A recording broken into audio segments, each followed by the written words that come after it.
Hello दोस्तों, RT coaching classes में आपका स्वागत है। आज हम पढ़ेंगे संकरण।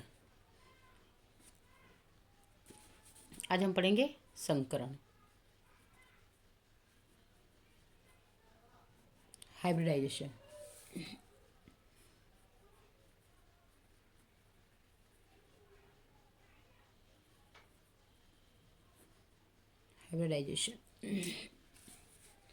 Mixing of order.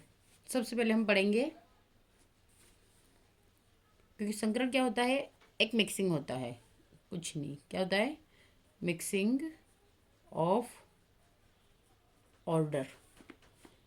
इसमें हम क्या देखते हैं, यानी कि ऐसे कक्षों को देखते हैं जो समरूप ऊर्जा और आकृति के होते हैं, उन्हीं का कॉम्बिनेशन होता है। समरूप ऊर्जा व आकृति वाले जो कक्ष होते हैं उनको हम देखते हैं, उनका को कंबाइन करते हैं, कॉम्बिनेशन करवाते हैं। सबसे पहले हम बात करते हैं संकरण कितने प्रकार के होते हैं। तो संकरण होता है आपका sp, sp2, sp3, sp3d, sp3d2, sp3d3। ये इतने प्रकार का होता है, और भी होता है, लेकिन हम आज के लेक्चर में इतना ही कवर करेंगे।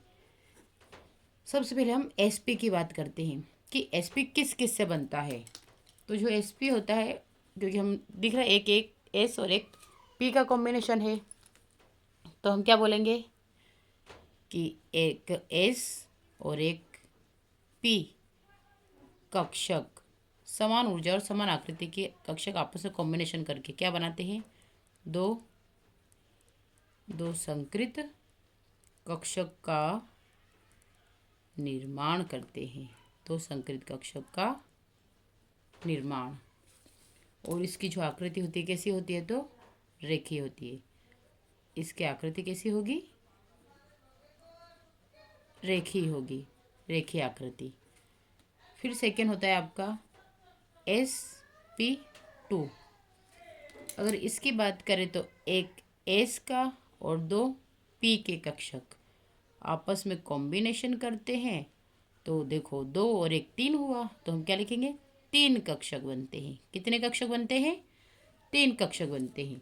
और 3 कक्षक के लिए अगर बात करें तो हम आकृति कैसी देखेंगे, कि कक्षक 3 किसकी होती है, त्रिकोणी। तो हम लिखेंगे त्रिकोणी समतली। मैं आपको आगे के लेक्चरों में इसकी आकृति बना के भी दिखाऊंगी, लेकिन हम पहले पहचानना तो सीखे कि किस प्रकार से आकृति इनकी बनती है, और यही होती है।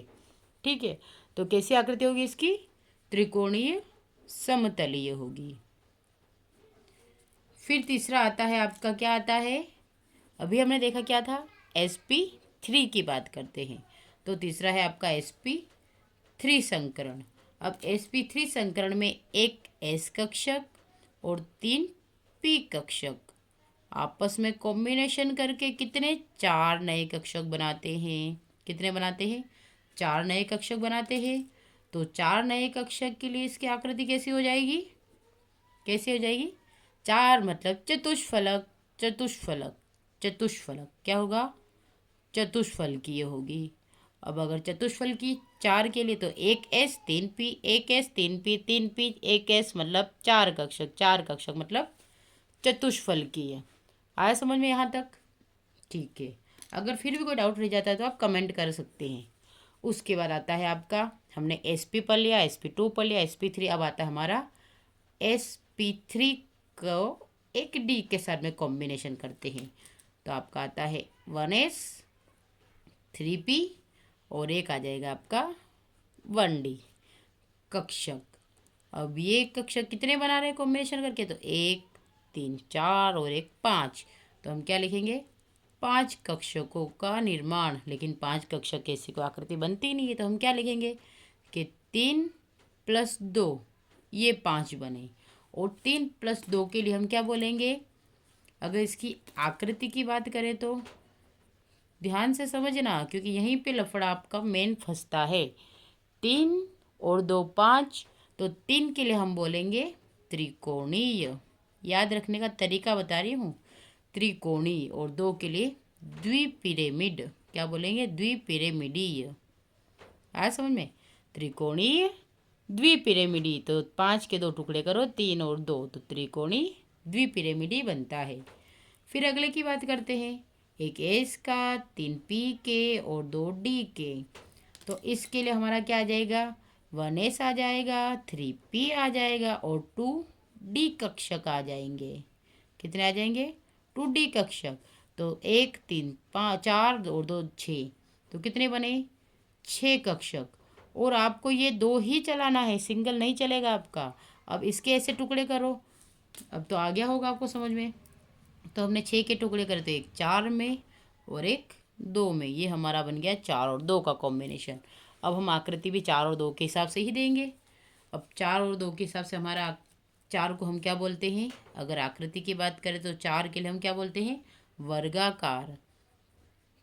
क्योंकि अकेला अगर 4 sp3 आया तो हमने चतुष्फल की बोल दिया, लेकिन यहाँ पे 4 + 2 है, इसलिए हम क्या बोलेंगे? वर्गाकार द्विपिरामिडीय। क्या बोलेंगे? वर्गाकार द्विपिरामिडीय बोलेंगे। आया समझ में? ठीक है। और एक और आता है, अब आता है आपका लास्ट। हमने क्या देखा था? sp3d3। तो आता है sp3d3। इसके लिए अब तो साथ में बोलते जाए, क्या आएगा? एक एस का, 3 पी के और 3 डी के। शाबाश। कक्षक। तो इसमें 3 और 3 6 और 1 7, तो 7 कक्षक बनते हैं। कितने बनते हैं? अब इसमें भी हमें टुकड़े करने हैं, तो हम कैसे करेंगे? हमने बोला है कि हमें 2 रखना है। जैसे हमने यहाँ पे 5 के टुकड़े करे तो 3 2, 6 के टुकड़े करे 4 2, तो 7 के टुकड़े करेंगे तो क्या हो जाएगा? क्या होगा 7 के टुकड़े करने पर? 5 + 2 हो जाएगा आपका 7। तो हम क्या बोलेंगे इसकी आकृति बनाएंगे तो, कि इसकी आकृति कैसी बनी? बताइए जरा, कैसी बनेगी? तो 5 के लिए हम बोलेंगे पंचभुजी। क्या बोलेंगे? पंचभुजी।